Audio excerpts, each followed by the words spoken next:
भारत माता की, भारत माता की, भारत माता की। ఈ సభకు విచ్చేసిన రైతులు సోదర సోదరి మనులకు నమస్కారములు।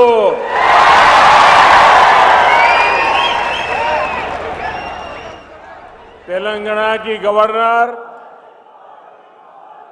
डॉक्टर तमिलिसाई सौंदरराजन जी, केंद्रीय मंत्रिमंडल में मेरे सहयोगी श्री किशन रेड्डी जी, भगवंत खुबा जी, संसद में मेरे साथी पंडित संजय कुमार जी,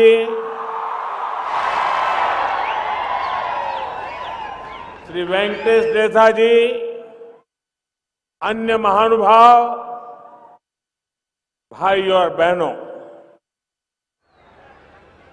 रामागुंडम की धरती से पूरे तेलंगाना को मेरा आदरपूर्वक नमस्कार। और अभी मुझे बताया गया और मैं अभी टीवी स्क्रीन पर भी देख रहा था कि इस समय तेलंगाना की 70 विधानसभा क्षेत्रों में 70 असेंबली सेगमेंट में हजारों किसान भाई बहन वे भी इस कार्यक्रम में हमारे साथ जुड़े हुए हैं। मैं इन सभी किसान भाइयों बहनों को भी उनका स्वागत करता हूं, उनका अभिनंदन करता हूं। साथियों, आज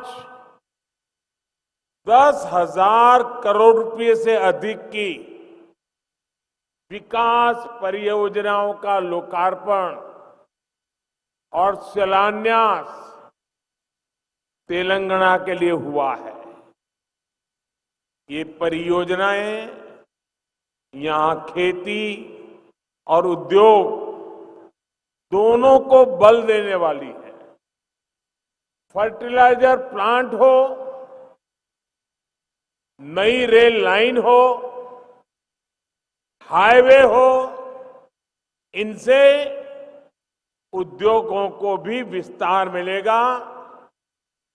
इन परियोजनाओं से तेलंगाना में रोजगार के नए अवसर बनेंगे, सामान्य जन की ईज ऑफ लिविंग बढ़ेगी। इन सभी परियोजनाओं के लिए देशवासियों को, तेलंगाना वासियों को मैं बहुत बहुत बधाई देता हूं। साथियों, पिछले 2-2.5 साल से पूरा विश्व कोरोना महामारी से लड़ रहा है। दूसरी तरफ जो संघर्ष चल रहे हैं, तनाव चल रहे हैं, मिलिट्री एक्शन हो रहे हैं, उसका परिणाम भी, उसका प्रभाव भी देश और दुनिया पर पड़ रहा है।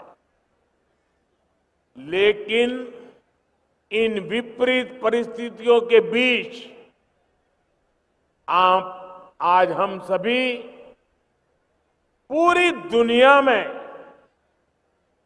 एक और बात प्रमुखता से सुन रहे हैं। दुनिया के तमाम एक्सपर्ट्स कह रहे हैं कि भारत बहुत जल्द दुनिया की तीसरी सबसे बड़ी इकोनॉमी बनकर के उस दिशा में तेज गति से आगे बढ़ रहा है। सभी एक्सपर्ट ये भी कह रहे हैं कि जितनी ग्रोथ 90 के बाद 30 साल में हुई, उतनी अब सिर्फ कुछ ही वर्षों में होने वाली है। आखिर इतना अभूतपूर्व विश्वास आज दुनिया को, आर्थिक जगत के विद्वानों को इतना विश्वास आज भारत पर क्यों है? इसका सबसे बड़ा कारण है भारत में पिछले 8 वर्ष में हुआ बदलाव। पिछले 8 सालों में देश ने काम करने के पुराने तौर तरीके बदल डाले। इन 8 वर्षों में गवर्नेंस को लेकर सोच में भी बदलाव आया है, अप्रोच में भी बदलाव आया है। चाहे इंफ्रास्ट्रक्चर हो, चाहे सरकारी प्रक्रियाएं हो, चाहे ईज ऑफ डूइंग बिजनेस हो, इन बदलावों को प्रेरित कर रही है भारत की एस्पिरेशनल सोसाइटी। आज विकसित होने की आकांक्षा लिए आत्मविश्वास से भरा हुआ नया भारत दुनिया के सामने है। भाइयों और बहनों, विकास हमारे लिए 24 घंटे, 7 दिन, 12 महीने और पूरे देश में चलने वाला मिशन है।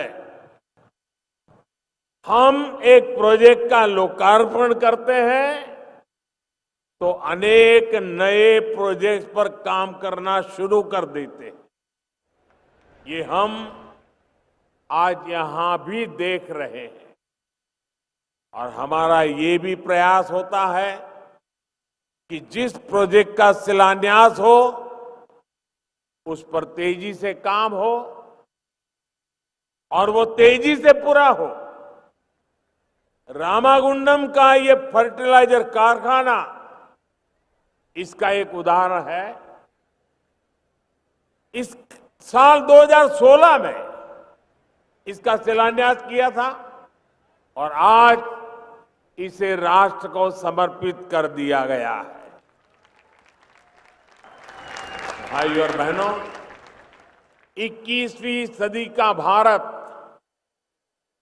बड़े लक्ष्यों को तय करके उन्हें तेजी से प्राप्त करके ही आगे बढ़ सकता है। और आज जब लक्ष्य बड़े होते हैं तो नई पद्धति अपनानी होती है, नई व्यवस्थाएं बनानी होती है। आज केंद्र सरकार पूरी ईमानदारी से इसी प्रयास में जुटी है। देश का फर्टिलाइजर सेक्टर भी इसका गवाह बन रहा है। बीते दशकों में हमने देखा है कि देश फर्टिलाइजर के लिए ज्यादातर विदेशों पर इंपोर्ट करके उसी पर हम अपना गुजारा करते थे। यूरिया की डिमांड पूरी करने के लिए जो कारखाने लगे भी थे वो भी टेक्नोलॉजी पुरानी होने के कारण बंद हो चुके थे, जिसमें रामागुंडम का खाद कारखाना भी था।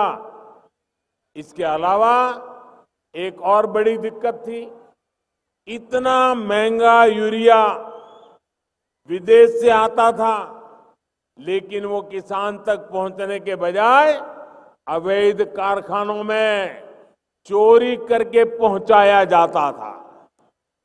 इससे किसानों को यूरिया पाने के लिए रात रात भर कतारों में खड़ा रहना पड़ता था और कई बार लाठियां भी झेलनी पड़ती थी।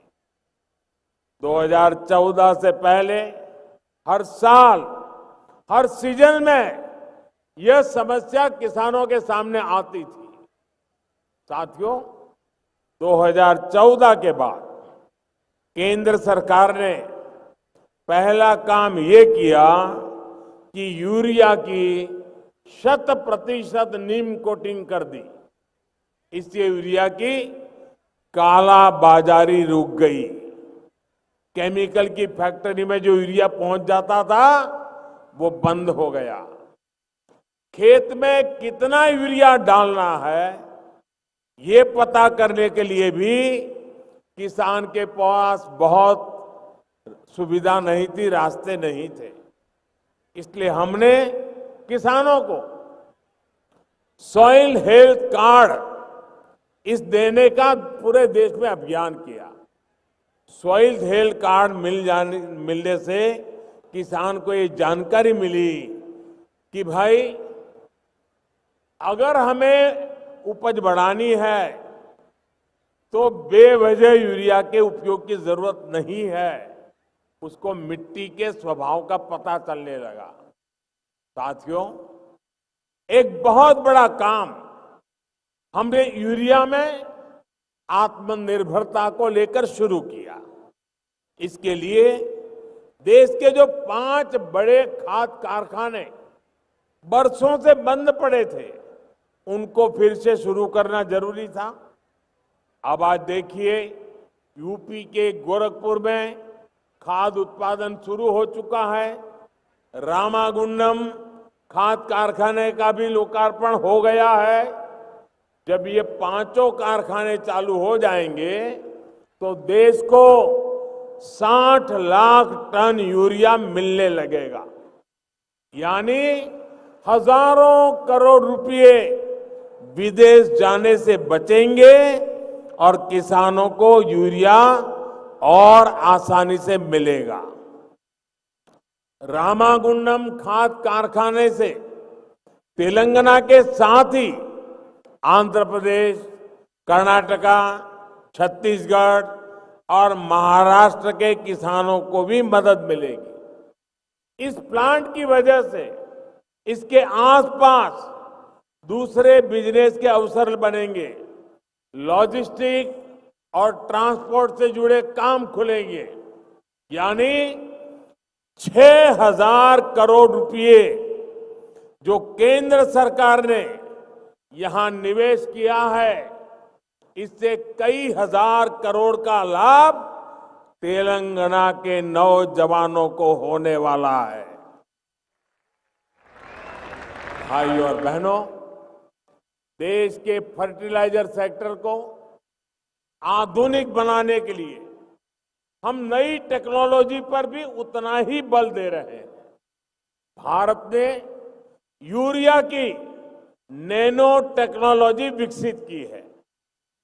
एक बोरी यूरिया से जो लाभ होता है वो नैनो यूरिया की एक बोतल से ही मिलने वाला है।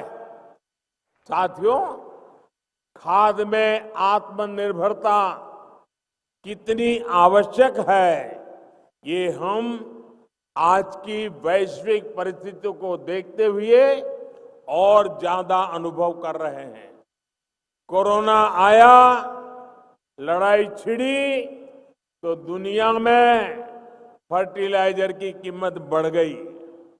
लेकिन हमने इन बड़ी कीमतों का बोझ अपने किसान भाइयों बहनों पर नहीं पड़ने दिया। यूरिया का हर बैग जो केंद्र सरकार विदेश से लाती है वो लगभग एक बोरी फर्टिलाइजर बाहर से लाते हैं तो 2,000 रुपये में खरीदते हैं। भारत सरकार 2,000 रुपये देकर के लाती है, लेकिन किसानों से 2,000 रुपया नहीं लेते हैं। सारा खर्च भारत सरकार उठाती है। सिर्फ 270 रुपये में ये फर्टिलाइजर की थैली किसान को मिलती है। इसी प्रकार डीएपी का एक बैग भी सरकार को करीब 4,000 रुपये में पड़ता है। लेकिन किसानों से 4,000 रुपये नहीं लेते हैं।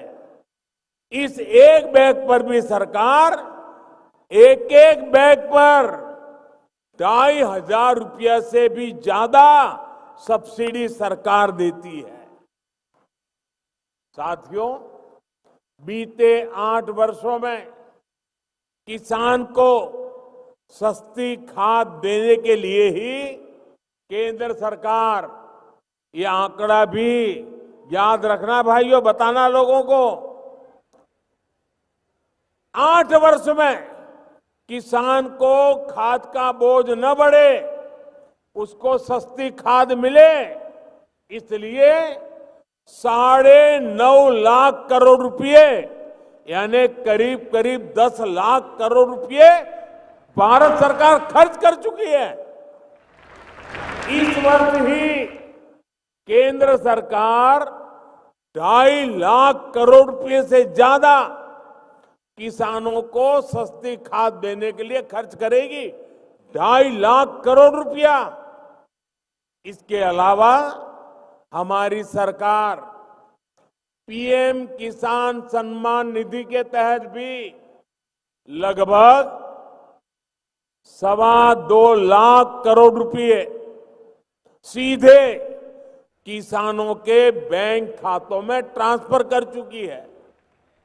किसानों के हितों को सर्वोपरि रखने वाली जब सरकार दिल्ली में है, तो किसानों की भलाई के लिए अनेक विध ऐसे प्रकल्पों को आगे बढ़ाते हैं, काम करते हैं। साथियों, दशकों से हमारे देश के किसान खाद से जुड़ी एक और समस्या से भी जूझ रहे हैं। दशकों से खाद का ऐसा बाजार बन गया था जिसमें भांति भांति के फर्टिलाइजर, भांति भांति फर्टिलाइजर के ब्रांड ये बाजार में बिकते थे। इस वजह से किसान के साथ धोखाधड़ी भी बहुत होती थी। अब केंद्र सरकार में इससे भी किसानों को राहत देने की शुरुआत की है। अब देश में यूरिया का सिर्फ और सिर्फ एक ही ब्रांड होगा, भारत यूरिया, भारत ब्रांड। इसकी कीमत भी तय है और क्वालिटी भी तय है।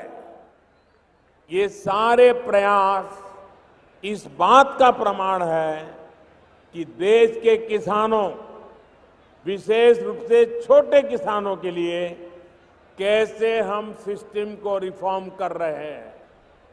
साथियों, हमारे देश में एक और चुनौती कनेक्टिविटी के इंफ्रास्ट्रक्चर की रही है।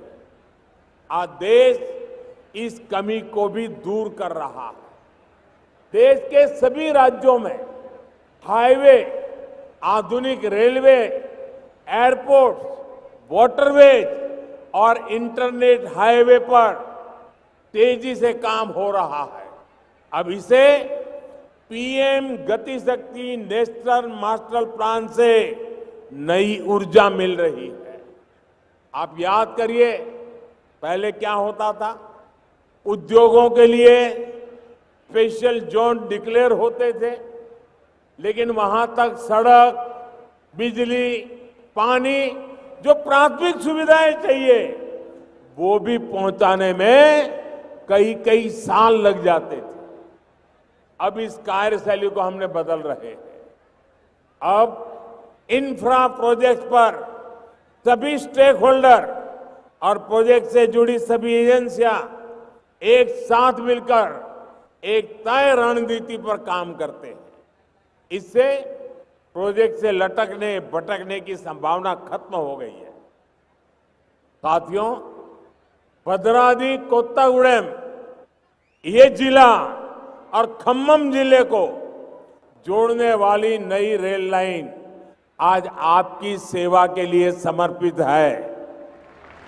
इस रेल लाइन से यहां के स्थानीय लोगों को तो लाभ होगा ही, पूरे तेलंगाना को भी लाभ होगा।